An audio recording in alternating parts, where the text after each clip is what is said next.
우리 한 해를 보내고 또 새해를 맞게 하신 하나님께 감사 찬송과 영광을 돌립니다. 또 우리 2019년 한 해도 여러분의 가정과 또 하시는 모든 일 가운데 하나님의 은총이 늘 함께 하시기를 우리 주님의 이름으로 축원합니다. 103회기 우리 교단의 총회 주제는 영적 부흥으로 민족의 동반자 되게 하소서라는 표입니다. 그래서 내년도 우리 교회 표어는 영적 부흥으로 민족의 동반자 되게 하소서라는 표어입니다. 이것은 두 가지 주제를 말하고 있습니다. 그 하나는 지금 우리 한국 교회는 영적 부흥이 절실하게 필요하다는 것입니다. 또 하나는 우리 한국 교회는 민족의 동반자가 되어야 된다는 것입니다. 올해 2019년은 3.1 운동 100주년이 되는 해입니다. 100년 전 3.1 운동은 교회를 중심으로 일어났습니다. 그때 우리 기독교인들은 전체 인구의 1.5%밖에 되지 않았습니다. 그렇지만 우리 민족을 이끄는 역할을 했습니다. 그런데 그 교회가 그런 역할을 할 수 있었던 동력이 어디에서 왔는가? 1907년에 평양의 대부흥운동에서 왔습니다. 대부흥운동이 있었기 때문에 3.1 운동이 가능하게 됐습니다. 지금도 마찬가지입니다. 오늘의 교회가 민족의 동반자로서의 역할을 감당하려면 먼저 교회의 영적 부흥이 일어나야 됩니다.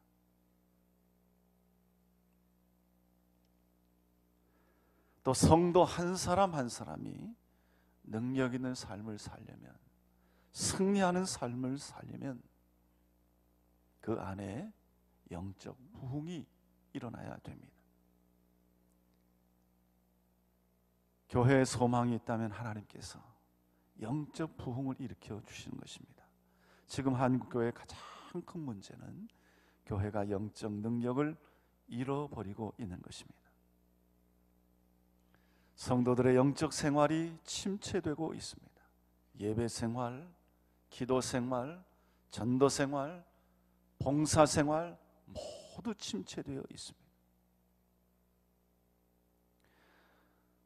과거에는 성도들이 주일 아침뿐만 아니라 주일 저녁 예배에도 나와 예배를 드리고 수요일 저녁 새벽 기도, 철야 기도에도 열심이었습니다.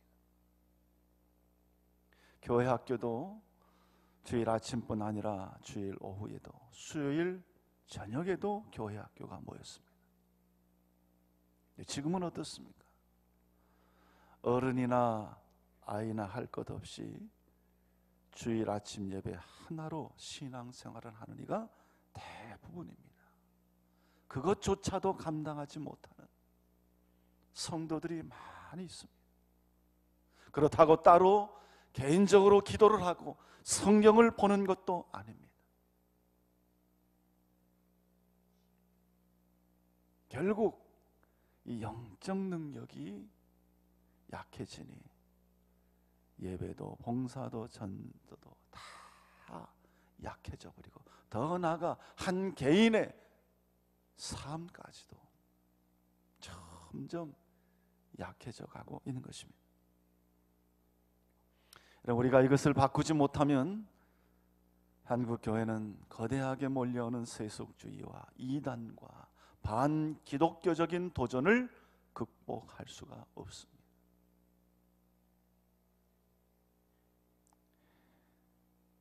그러면 교회의 영적 부흥이 어디서부터 시작이 됩니까? 먼저 나 자신에게서부터 시작이 됩니다. 여러분 2019년 한 해 나 자신의 영적인 부흥을 위해서 하나님께 간절히 기도할 수 있기를 바랍니다. 내가 먼저 예배의 제단을 쌓고 기도의 제단을 쌓고 내가 먼저 육신의 욕심과 소욕들을 버리고 내가 먼저 하나님께 회개하고 새로워져야 하나님의 쓰임을 받을 수 있는 것입니다.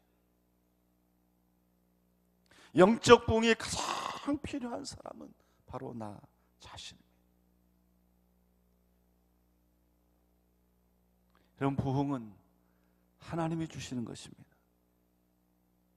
부흥은 우리의 어떤 계획이나 행사로 이루어지는 것이 아닙니다. 그러기에 부흥은 쉽게 일어나지 않습니다. 그러나 부흥은 하나님이 주시는 것이기 때문에 하나님께서 원하시면, 하나님께서 허락하시면, 하나님께서 주고자 하시면 언제든지 부흥이 일어날 수 있습니다.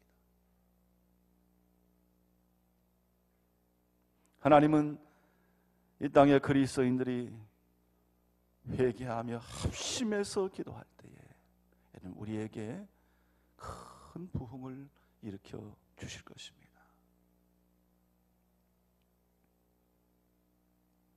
그러면 이제 우리가 바라봐야 될 분은 바로 예수 그리스도입니다. 우리가 부흥을 사모하며 따라가야 될 분은 누구냐? 우리 주 예수 그리스도입니다. 우리 예수님께서는 어떤 일을 하셨습니까? 오늘 히브리서 13장 12절 말씀은 이렇게 말씀합니다. 그러므로 예수도 자기 피로소 백성을 거룩하게 하려고 성문 밖에서 고난을 받으셨느니라.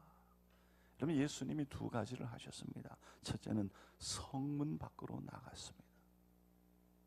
둘째는 고난을 받으셨습니다.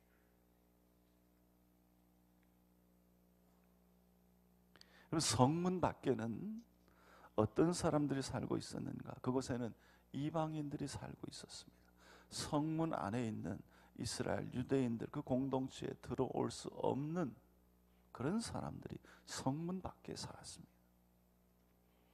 그들은 죄인들이고 병자들이었습니다. 부정한 자들로 취급받는 자들이었습니다.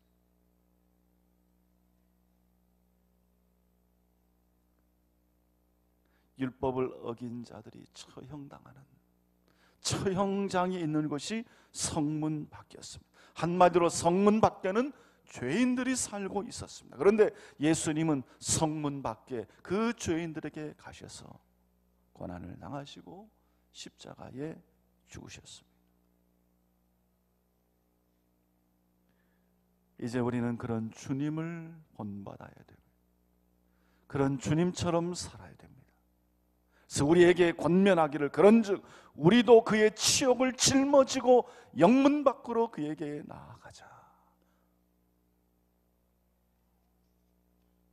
그럼 영적 부흥을 소망하며 우리가 해야 될 것이 무엇입니까? 먼저 주님의 치욕을 짊어지는 것입니다. 주님은 성문 밖에서 십자가를 지며 치욕을 당하셨는데 주님을 따르는 우리도 그런 치욕을 각오해야 된다는 것입니다.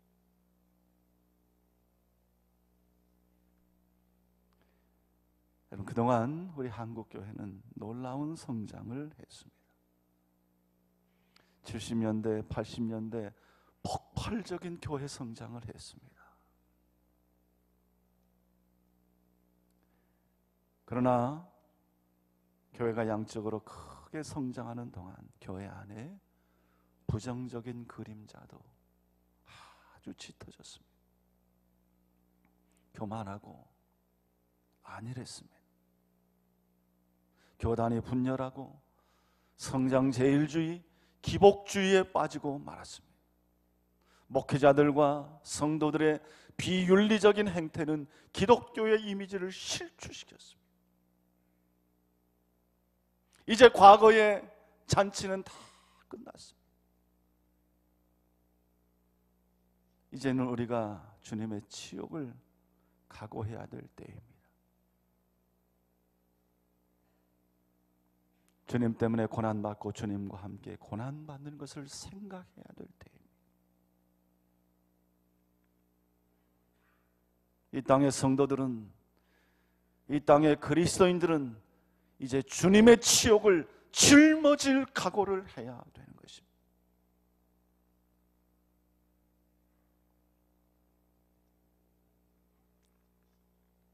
둘째가 성문 밖으로 나가는 것입니다. 우리가 해야 될 것은 영문 밖으로 나가는 것입니다. 그럼 영문 밖으로 나가는 것이 무엇입니까? 형식적인 종교, 형식적인 제도, 형식적인 신앙 밖으로 나가라는 것입니다. 교회 울타리 밖으로 나가라는 것입니다. 우리들만의 세상에 머물지 말고, 우리들끼리만 머물지 말고 마을로, 거리로, 일터로, 세상으로 나가라는 것입니다. 여러분, 오늘날 많은 성도들이 사명을 잃어버렸습니다. 사명이 무엇인지 모르고 살아갑니다.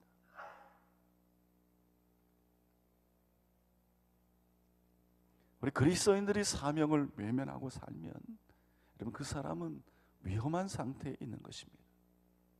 겉으로 보기에 편하고 안락한 삶을 즐기는 것 같지만 그곳에는 사방에 지뢰가 깔려 있고 대적들이 총을 겨루고 있는 것입니다.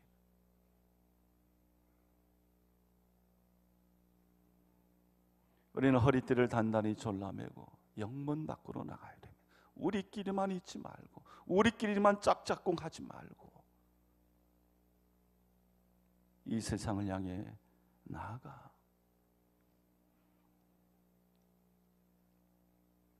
부족한 우리를 사용하시는 주님의 뜻을 이루며 행하는 그런 삶을 살아야 됩니다. 이제는 우리가 주님의 치욕을 짊어지고 세상으로 나가야 돼요. 또한 오늘 말씀에서는 영구한 도성을 바라봐야 된다 말씀합니다. 14절에 말씀하시기를 우리가 여기에는 영구한 도성이 없으므로 장차 올 것을 찾나니 말씀합니다. 우리나라 국민소득이 1인당 3만 불을 넘어서고 있다 합니다. 그런데 여러분, 통계적으로 보면 1인당 국민소득이 3만 불 이상 올라가면 신앙에 대한 관심이 약해진다는 연구가 있습니다. 여러분, 그렇습니다. 이제 사람들의 관심이 이 세상에 대한 관심뿐입니다. 하나님 나라, 천국, 우리의 영원한 본향, 거기에 대한 그리움과 갈망과 위로가 없습니다. 어디 좋은 데 없나? 어디 가서 뭐 먹을까? 무슨 재밌는 일이 없나? 재밌는 것, 맛있는 것, 좋은 것, 그것만을 찾고 있습니다.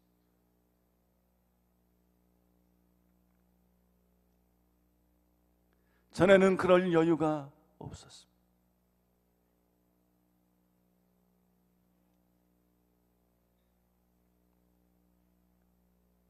우리들 어려서부터 교회 안에서 신앙생활할 때 우리 어른들 보면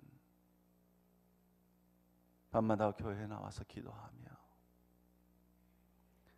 나라와 민족을 위해 울며 기도하고 우리 하나님 나라, 주님 오실 날, 그때 그 나라에 대한 소망과 위로가 마음속에 가득 하나님 앞에 울부짖으며 기도하는 그런 모습들을 보았습니다.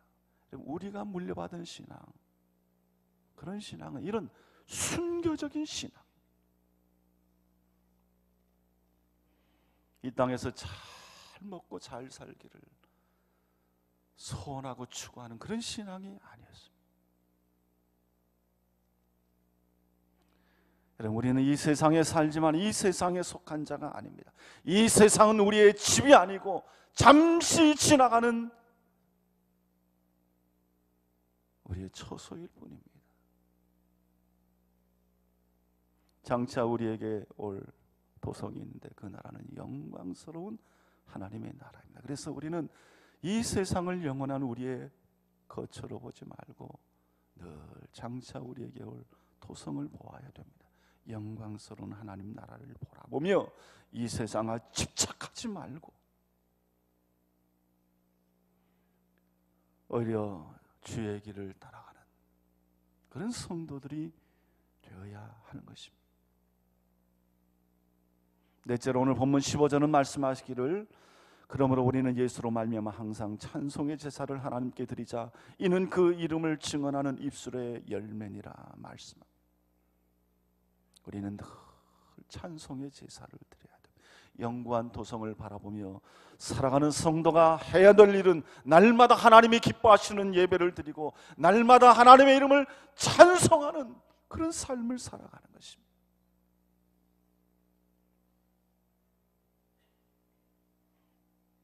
하나님 우리를 가장 잘 아십니다. 우리에게 좋은 것을 주시는 분이십니다. 이 좋으신 하나님을 날마다 감사하고 찬양하고 찬송하는 것입니다. 때로는 어렵고 힘들 때도 있지만 그럴 때도 하나님께 감사하고 찬송하면 하나님이 우리에게 큰 위로를 주시고 큰 복을 내리워 주십니다. 그래서 기쁠 때나 좋을 때나 슬플 때나 고통스러울 때나 항상 하나님께 감사하고 찬양하는 것이 여러분 성도의 본분이고 영원한 도성을 바라보며 살아가는 자들의 모습인 것입니다. 우리 한국교회는 지난날 분에 넘치는 하나님의 은혜를 경험했습니다. 우리는 그것을 감사해야 됩니다. 또한 지금은 하나님께서 우리 한국교회가 위기를 맞게 하신 것, 거기에 또한 하나님의 깊은 뜻이 있습니다. 우리를 더 순수하게 만들고 더 간절하게 만드셔서 영적으로 더 강한 교회를 만들기 위한 하나님의 사랑과 계획과 섭리가 그곳에 있음을 우리들이 분명히 알고 이것 또한 감사하고 하나님께 찬송해야 됩니다. 그러므로 우리는 예수로 말미암아 항상 찬송의 제사를 드리자. 이는 그 이름을 증언하는 입술의 열매니라.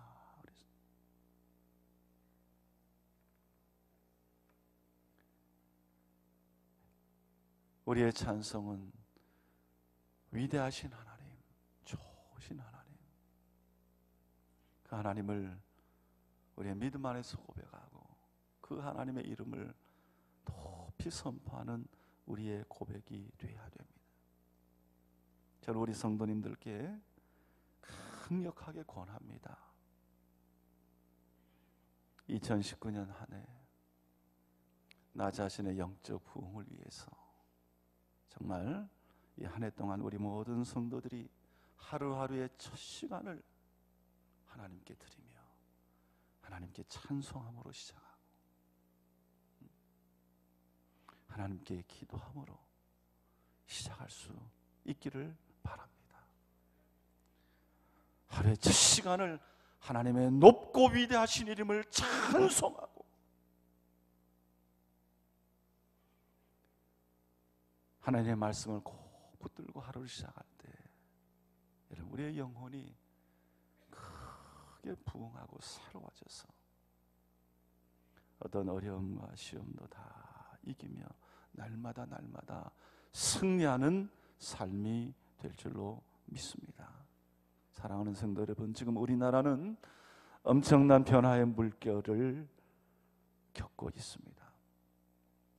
정치적으로는 남북 정상회담, 북미 정상회담 이후에 남북 간의 화해의 무드가 조성되고 있는 것 같지만 우리가 풀어야 될 과제가 너무나 많이 있습니다.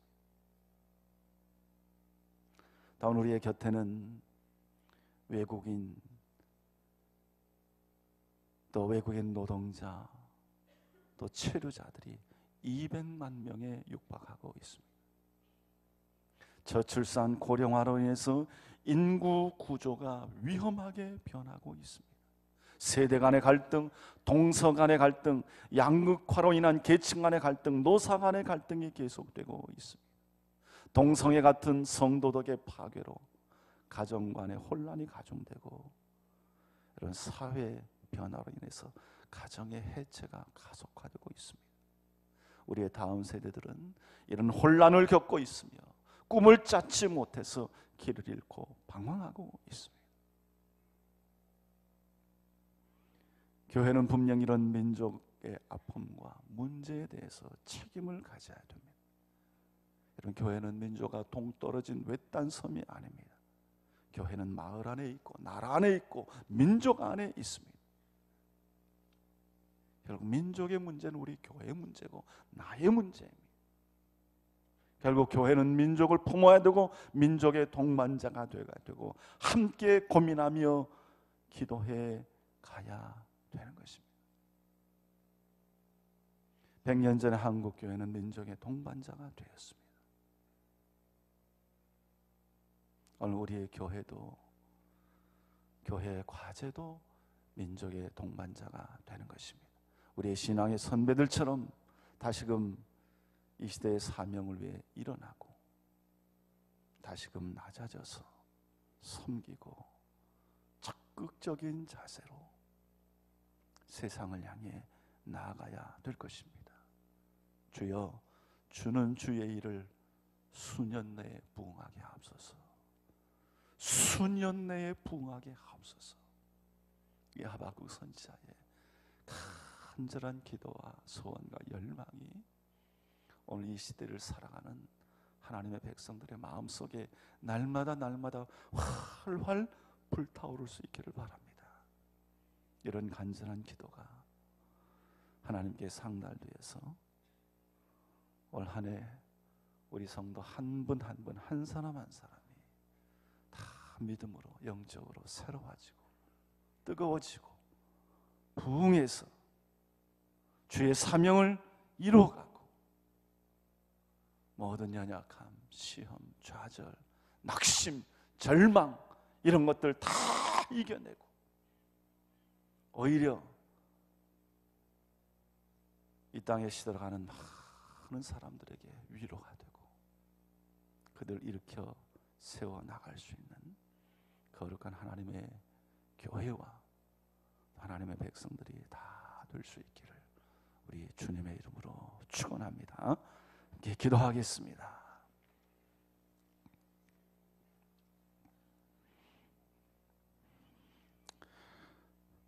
하나님 아버지,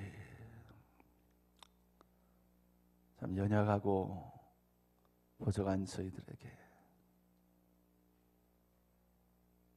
또 새로운 시간을 허락하여 주신 것을 감사합니다. 새롭게 살아갈 수 있고 하나님이 허락하신 모든 것을 누려갈 수 있는 이 특별한 은혜 허락하심을 감사드립니다. 하나님, 2019년이라고 하는 이 한 해를 하나님께서 우리에게 선물로 또한 허락하셨습니다. 우리 마음속에 감사와 감격으로 받게 하여 주시고 이 황금 같은 시간 하나님의 백성으로 복되게 아름답게 살아갈 수 있도록 인도하여 주시옵소서. 하나님, 지금도 하나님께서 살아계셔서 하나님만 우리의 삶의 주권자가 되심을 믿습니다. 하나님 바라보고 살아가는 저희들 되게 하시고 하나님 떠나지 아니하고 하나님을 믿는 믿음 안에서 늘 승리해 가도록 인도하여 주시옵소서. 하나님, 올 한 해도 우리의 민족과 우리의 나라를 지켜주시고 우리의 교회와 우리의 가정을 지켜주시옵소서. 건강하게 하시고 믿음의 복을 내리워 주시고 하는 모든 일 가운데 승리의 역사와 축복이 있게 하여 주시옵소서. 하나님, 무엇보다도 영적으로 더욱더 뜨겁고 새로워지는 한 해 되게 하여 주시고 모두가 다 부흥하는 축복과 역사가 있게 하여 주시옵소서. 말씀과 기도와 예배에 힘쓰게 하여 주시고 하루를 시작하며 매일매일 하나님을 찬송하는 심령과 영혼이 되게 하여 주시옵소서. 특별히 맡은 사명 잘 감당하는 사명자들로 살아가게 하여 주시고 이 세상의 거칠고 어두운 물결에 휩쓸리지 않게 하여 주시고 살아있는 하나님의 자들로서 맡겨주신 사명을 향하여 흔들리지 아니하고 전진하도록 인도하여 주시옵소서. 하나님, 특별히 이 땅에 우리 젊은이들, 청년들에게 소망을 더하여 주시고 그들에게 힘과 용기를 더하여 주시옵소서. 더욱 하나님께 깨어 기도하며 부르짖게 하여 주시고 더욱더 뜨거워지고 살아 움직이는 주의 종들이 다 되도록 인도하여 주시옵소서. 하나님, 우리 모든 성도들 꼭 붙들어 주셔서 올 한 해도 이웃과 이 세상에 위로자들 되게 하여 주시고 영적으로 부흥하여 민족의 동반자로 쓰임받고 사용되는 하나님의 교회 모든 성도들 되게 하여 주시옵소서. 모든 영광을 하나님 앞에 돌리며 예수 그리스도의 이름으로 간절히 기도드리옵나이다. 아멘.